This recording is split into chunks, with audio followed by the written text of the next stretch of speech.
안녕하십니까. 오늘은 2025년 10월 9일 목요일입니다. 어제 저희들 하늘궁에 잘 다녀왔습니다. 감사합니다. 요즘 추석 연휴라고 우리 백 실장님께서 레벨을 엄청 많이 주고 계십니다. 시간 되시는 분은 오늘도 하늘궁에 다녀오시기 바랍니다. 감사합니다. 오늘도 난세 영웅 흑인령을 아십니까? 223쪽부터 읽어보겠습니다. 폐지해야 할 성인지 예산. 양성평등 정책과 관련해 편성되는 성인지 예산에 대해 짚고 가려고 한다. 성인지 예산은 남녀 평등을 이룰 목적으로 마련된 예산이라고 하는데 나는 그러한 예산을 둔 자체도 의아스럽지만 그 예산의 규모에 놀라움을 금할 수 없다. 2020년 한 해에만 약 32조 원이라는 천문학적 예산이 성인지 명목으로 집행되었다고 한다.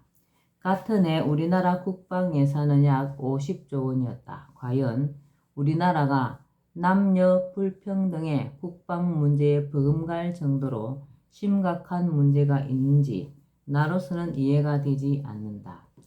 법무부 예산과 비교하면 그 액수가 얼마나 어마어마한지 잘 느낄 수 있다. 법무부는 국가의 법을 수호하고 범죄로부터 국민을 지키는 중요한 역할을 하는데 법무부의 같은 해 예산은 3조 원 정도에 불과했다. 물론 성평등을 위해 어느 정도는 예산이 필요하다. 그러나 32조 원이란 천문학적인 금액을 써야 할 이유가 있는지 나로서는 도무지 납득할 수가 없다. 우리나라 성인지 예산은 2010년에 처음 도입되었으며 이때 편성된 예산은 7조 5천억 원이었다. 그런데 이 예산은 해를 거듭할수록 급증해서 2020년에는 31조 7천억 원으로 증가했다. 10년 만에 무려 4배가 넘는 천문학적 액수로 급증한 것이다. 국회 예산정책처가 발견한 2021년 예산안 성인지 예산서 분석 보고서를 보니 2021년에는 작년보다 3조 2천억 원이나 늘어나 총 34조 9,311조 원이 책정되어 있었다. 이 추세대로라면 2025년쯤에는 50조 원에 육박하지 않을까 생각된다. 그저 기가 막힐 뿐이다. 문제는 더 있다. 성인지 예산은 약 10개 부처가 나눠서 가져가는데 도대체 어디에 어떻게 쓰이는지가 분명하지 않다는 점이다.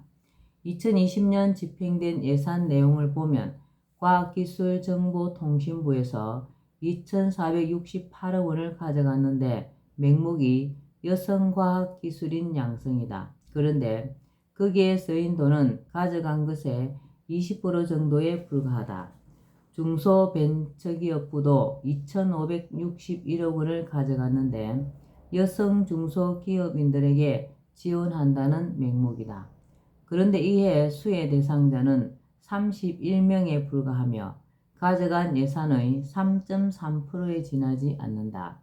이 예외에 여성 파일럿을 양성한다는 이유로 국토교통부에서 가져간 돈이 28억 원이다. 물론 여성가족부, 고용노동부, 농림수산부, 행정안전부 등에서도 많은 돈을 나눠 갔는데 아리송하기는 마찬가지다. 한 언론사가 분석한 것을 보니 성인지 예산 중 4,500억 원은 도시재생사업에 쓰였고 27억 원은 중소기업 규제 영향평가에 쓰였고 또 3억 원 정도는 과학교실 운영자금으로 들어갔다고 한다. 도시재생사업은 여성 친화적 도시 인프라 재구축 사업이 아닌가 생각되는데 물론 나 역시도 그것이 아주 불필요한 일이라고는 생각하지 않는다. 그러나 현재 우리 국민과 가정이 겪고 있는 물질적 어려움이나 출산 문제와 같은 심각한 사회 문제를 생각하면 국가의 멀쩡한 시설을 뜯어내고 다시 만드는 것이 급선무가 될 수 없고 예산 집행의 우선순위가 되어서는 안 될 일이다. 그리고 중소기업 규제 영향 평가, 과학교실에 대한 성인지 예산 집행은 남녀 불평등 등 문제와 무슨 관련이 있는지 도무지 이해할 수 없는 예산 집행이다. 성인지 예산의 규모나 사용처도 문제이고 공공연한 전용은 더욱 큰 문제이다. 경기도 여성가족재단 홈페이지에는 2020년 12월 경기도 가족여성연구원에서 개최한 성인지 예산제의 내실화와 협력 방안 포럼의 결과에 관해 보고가 실려 있다. 그중 성인지 예산 사업에 대한 공무원들의 인식조사라는 게 눈에 들어온다. 공무원들이 성인지 예산을 집행하면서 어떤 생각을 하고 있고 성인지 예산을 어떻게 집행하고 있는지에 대한 조사 결과였다. 조사 대상 공무원들의 답변을 분석한 바에 따르면 성인지 예산의 집행에 문제가 많다는 것을 알 수 있다. 대상 과제 선정에서 사업 선정 과정, 지원 방식, 지원 후 관리에 이르기까지 문제가 드러나고 있다.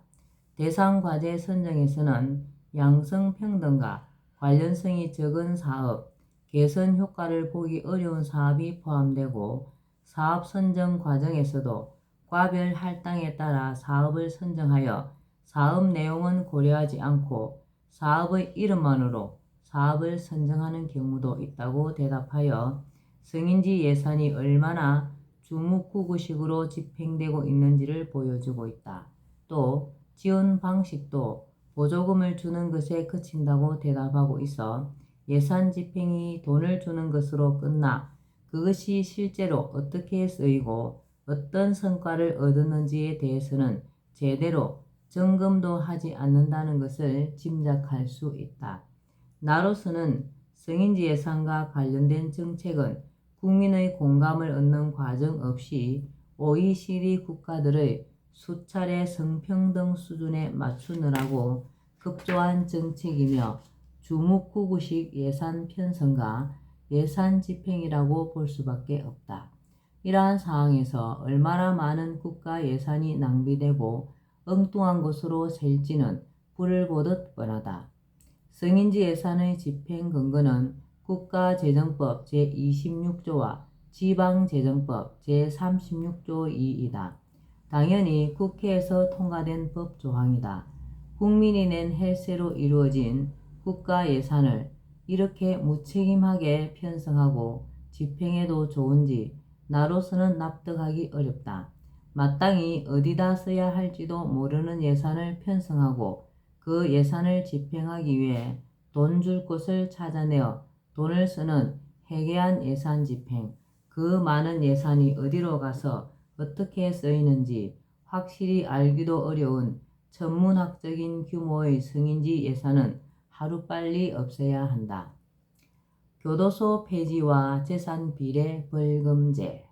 나는 오래전부터 우리나라 교도소의 폐지를 주장해 왔다. 교도소가 교도소 역할을 전혀 못하고 있다고 보기 때문이다. 교도소가 아니라 범죄교육소. 교도란 무엇인가? 바로잡아서 인도한다는 뜻이다. 그런데 내가 아는 교도소의 모습은 교도가 이루어지는 곳이 아니라 오히려 범죄교육의 현장과 비슷하다. 물론 범죄교육을 교도관이 한다는 말은 아니다. 범죄의 교육은 같은 방에 수용된 재소자들 사이에 이루어지는 범죄 수법의 자연스러운 학습을 말한다. 교도관들의 재소자에 대한 교도 상담이 없는 것은 아니나 그것은 그들에게 그렇게 큰 영향을 주지는 못한다.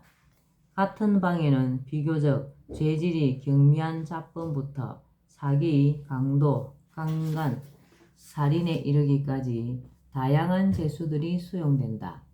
그 중에는 초범인자도 있고 정가시범의 상습범도 있다. 이들 사이에는 수감된 지 오래된 순서, 범죄 경력, 죄목 등에 따라 자연히 서열이 정해지고 나름대로 규율이 형성된다. 그들은 정해진 시간에 잠깐 운동하고 노역하는 것 외에 좁은 방에 함께 갇혀 있다.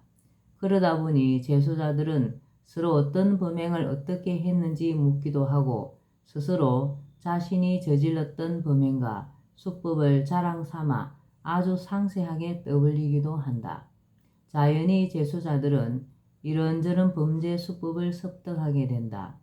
초보적인 수법밖에 몰랐던 사람이 지능적인 범죄 수법을 알게 되고 어쩌다가 충동적으로 범행했던 사람도 상습범들이 자랑처럼 떠벌리는 범죄 행각을 자주 듣다 보면 범죄에 대한 죄의식이 무뎌진다. 그래서 그들은 출소 후 들은 수법까지 써서 다시 범행을 저지를 가능성이 높아진다. 또 그들 사이에 자연히 연락처를 교환하게 되고 나와서 공동 범죄를 저지를 가능성도 있게 된다. 행기를 마치고 사회에 돌아오면 사회가 그들을 따뜻하게 맞아주는 것도 아니다. 그도 그럴 것이 또 언제 어떤 범죄를 저지를지 믿을 수가 없기 때문이다. 전과자의 딱지는 취직도 가로막는다. 결국 먹고 살기 위해 교도소에서 배운 범죄 수법을 이용하여 더 큰 범죄를 저지르게 되는 악순환이 일어난다. 숫째 교도소에서부터 더 큰 범죄를 모의하고 나오는 경우도 있다. 이처럼 교도소는 교도가 이루어지는 곳이라기보다 범죄 수법을 배워 더 악랄한 범행을 저지를 수 있는 범죄 교육의 현장이 되는 경우가 많다. 상황이 이러한데 이것을 모르는 채 하고 교도 행정을 이대로 계속한다는 것은 우리 사회가 국민 안전과 국가 예산 사용에 대해 얼마나 매너리즘에 빠져 있는가를 말해준다. 대부분 사람들은 교도소가 아주 괴로운 곳이라고 생각하겠지만 딱히 그렇지도 않다. 비록 좁은 공간에서 칼잠을 자기도 하고 자유를 박탈당한 채 살고 있기는 하지만 일반인이 상상하는 것처럼 비참한 생활을 하는 것은 아니다. 더구나 요즘은 재수자 인권이 강화되어 교도소 환경도 훨씬 좋아졌다. 그런 환경이라면 바깥에서 먹고 살기 힘든 사람들은 행기를 마치고 나갔다가도 일부러 죄를 짓고 다시 들어올 수도 있을 것이라는 것이 내 생각이다. 삼시세끼 시간 맞춰 밥 주고 재워주고 입혀주고 운동시켜 건강하게 해주는 곳이 그곳이다. 그래서 나는 중범죄인을 수용할 한두 군데를 제외하고는 전국의 모든 교도소의 철폐를 주장한다. 재소자 한 명을 관리하는데 1년에 대략 2,500만 원이 들어간다. 여기에 전국 재소자 수를 곱하면 엄청난 돈이다. 교도 본래의 목적을 이루기는커녕 거꾸로 범죄 수법을 전수하는 장소가 되는 교도소를 위해 이런 엄청난 돈을 쓸 이유가 없다. 이처럼 교도소가 순기능보다 역기능이 많다는 것을 생각한다면 돈이 남아돌아도 지금과 같이 교도소를 운영하는 행정은 차라리 그만두는 것이 100번 낫다. 재산 비례 벌금제의 당위성. 지금도 벌금형은 2015년 기준 전체 행사 사건의 80% 정도를 차지할 정도로 주요한 행벌이다. 벌금형의 장점은 교도소 수감에 따른 범죄 수법 전수라는 폐해를 피할 수 있고 오판에 따른 회복이 용이하고 집행 비용이 적게 든다는 점 등이다. 그런데 우리나라 벌금형은 총액 벌금형으로 같은 범죄에 대해 재산의 정도에 상관없이 동일한 벌금을 수과하고 벌금을 납입하지 못하는 경우 노역장 유치로 대체한다. 총액 벌금형은 재산이 없는 사람에게는 가혹한 행벌이 될 수 있지만 재산이 많은 사람에게는 행벌의 효과가 거의 없을 수 있는 문제점이 있다. 또 벌금을 납입하지 못하는 경우 노역장 유치로 대체되기 때문에 이렇게 되면 교도소에 수감하는 폐단이 그대로 나타날 수 있다. 그러므로 나는 현행 총액벌금제 대신 재산 비례 벌금제를 시행해야 한다고 생각한다. 징벌의 이유가 무엇인가를 생각하면 재산 비례 벌금제가 왜 공평한 제도인지를 이해하게 된다. 재산이 3천만 원 정도인 택배기사와 수천억 원의 재산가가 똑같이 교통신호 위반을 했다고 치자 법 앞의 평등을 따지면 두 사람 다 똑같이 7만 원 정도의 벌금을 내는 것이 맞다. 그러나 그 정도의 금액은 택배기사에게는 하루 일당의 대부분이 날아가는 금액이고 수천억 원의 재산가에게는 끈값도 되지 않는 푼돈이다. 택배기사에게는 7만 원의 범칙금이 종일 꼬불꼬불 골목길과 계단을 오르내리며 무거운 쌀가마, 고구마 박스 등을 땀을 뻘뻘 흘려가며 운반한 노동의 거의 허사로 만들 만큼 강도 높은 처벌이다. 그만큼 큰 심적 고통을 안긴다. 그러나 수천억 원의 재산가에게는 7만 원 범칙금이 끈값도 되지 않기에 처벌한 것이라고도 볼 수 없다. 그에게는 앞으로 교통신호 위반을 조심해야겠다는 경각심도 거의 주지 못한다. 그러므로 같은 범법을 했더라도 택배기사와 수천억 원대 재산가에게는 처벌 수위를 달리해야 한다. 교통신호 위반에 대해 택배기사에게는 1만 원 정도의 범칙금을 부과하고 수천억 원대 재산가에게는 적어도 1,000만 원 정도는 부과해야 비슷한 고통의 처벌 효과를 주게 된다. 이렇게 하는 것이야말로 형평성에 맞는 것이고 공평한 처사이다. 이 같은 재산 비례 벌금제를 오래전에 내가 내놓았지만 최근을 제외하고는 여태껏 우리나라에서는 거의 논의조차 되지 않는 동안 외국에서는 비슷한 법이 시행 중인 나라가 있다. 핀란드에서는 고소득자가 과속 운전을 하다 잡히면 6,300만 원 정도의 벌금을 부과한다. 미국에서도 적게는 116만 원을 내야 한다. 또 음주 운전의 경우 많게는 580만 원의 벌금을 부과한다. 그들 나라도 돈 많은 사람이 범죄를 저질렀을 경우에 더 많은 벌금을 내게 하는 것이 공평한 처사라고 보는 것이다. 또 국가는 국민이 먹고 살 수 있도록 해주어야 하는 생존권 보장 차원에서도 서민들이 생계 때문에 짓게 되는 사소한 범법에 대해서는 관대하게 처벌하는 것이 옳다. 그러나 돈이 많은 사람들은 국가가 갖추어 놓은 인프라와 국민의 경제 활동에 힘입어 불을 사한 사람들에게 그만큼 사회적 책임과 사회적 의무에 상응하는 만큼의 징벌이 따라야 하는 것이다. 재산 비례 벌금 제도는 부의 재분배 효과도 얻을 수 있다. 요약하자면 재산 비례 벌금제는 재산 정도에 따라 벌금을 부과하는 것으로 서민들의 생계로 인한 범법의 경우에는 벌금이나 범칙금을 적게 부과하고 재산이 많을수록 많이 내도록 하는 제도로 공평성을 기준으로 하고 사회적 책무성을 고려한 제도라 할 수 있다. 오늘은 여기까지만 읽겠습니다. 오늘도 흑영령을 많이 부르고 알려서 하늘의 복을 짓는 행복하고 뜻깊은 날 되시기 바랍니다. 감사합니다. 흑영령, 흑영령, 흑영령.